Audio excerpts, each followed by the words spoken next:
participants in this event. I think the oldest. The actual oldest in both events? Definitely in the women's. Definitely in the women's, yeah, absolutely. Possibly in the Open, I'm not sure. But either way, that would be a fantastic result for her. She's on a winning streak as well. She's won a few games on the bounce beer Grambling. Meanwhile, we do see the top board clash now between Arjun Erigaisi and Hikaru Nakamura, both with massive followings, of course, both with a lot of fans out there. Arjun needing to win. I think a draw, he will not have any chance of qualifying for the candidates. And Hikaru of his own. Both players trying to get in the zone now. And Arjun Erigaisi also looking like and they are off. And we see Arjun Erigaisi open up with the E-pawn, and Hikaru, well, he means business. It's a Sicilian from him. Okay, so we will get a fight in this game. Hikaru has been dabbling in the Sicilian recently, after playing E5 as black for most of the last decade. And knight c6, we get an open Sicilian. This is going to be exciting stuff. We'll keep you up to date, of course, with all of the openings. We've just had liftoff everywhere. Most games are not beyond move 1, move 2 at this point. But Imaka, an open Sicilian, is a surprise. It is a surprise, and you know, Hikaru, when he wants to, he can really lock down the game. But for him to actively take this style, you know, this approach, because Erigaisi is known as a dynamic player, but this opening Hikaru used to successfully defeat quite a few players, I think Wesley So in the American Cup. Yeah, he's been using it with success recently. This can, what's this exactly called? E5 first? Is it not the Kalashnikov? Kalashnikov, I was going to say. Yeah. Yeah, it can transpose to other branches like the Sveshnikov. But here black has stayed very flexible with no knight on f6 yet, meaning that white's bishop cannot come out to g5 to pin anything. And very often white's knight just gets kicked back and it becomes very positional, actually, much more so than most open Sicilians, where it's just about kind of mutual attacks on opposite flanks. Yeah, and well, this shouldn't come as a surprise to Arjun Erigaisi, because I remember Hikaru using this at the American Cup with great success, and also he's played this many times online. Yeah, and Erigaisi, normally he's one to play instantly, blitz out all of his moves as long as he's prepared, and therefore he plays a very quick knight to a3. This looks a bit unorthodox, but the c3 square is being reserved for white's other knight, and he's hoping now for a transposition into the Sveshnikov main line, where black would, for example, play a move such as a6, put down the board, and maybe now knight f6, when things would transpose back towards more classical waters, b5, knight d5, or bishop takes knight first. And yeah, very well-known theoretical grounds there, as Giri photobombs in the background. Yeah, he does. So, well, this game is going to be very exciting, but let's go down to board 2, where I know only one move has been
Okay, so no, you can't.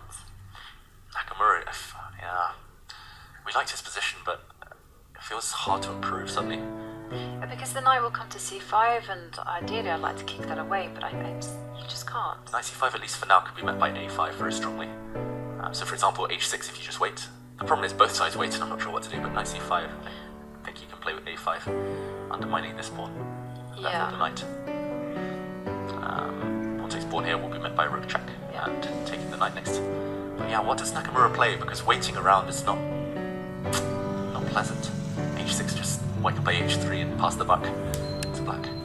Yeah, but also you can make moves like Maybe the white king rook f3 or something. Yeah, king f3 looks. And then now knight c5 is a big threat because there's no rook b2 check. What is Hikaru going? a5 immediately. Wow, just actually this is the most cynical way to force a draw. He's eliminating his weakest pawn. We talk about pawn islands, the isolated pawn. Yeah, I was going to suggest this in a different variation, but this looks much more efficient now. After a capture, you just block, you take it off the board, and you argue that no material left. Yep. This is Nakamura being ultra professional. He knows a draw is enough. Any ways for Arjun to maintain the pressure? It's very difficult. I can't see anything.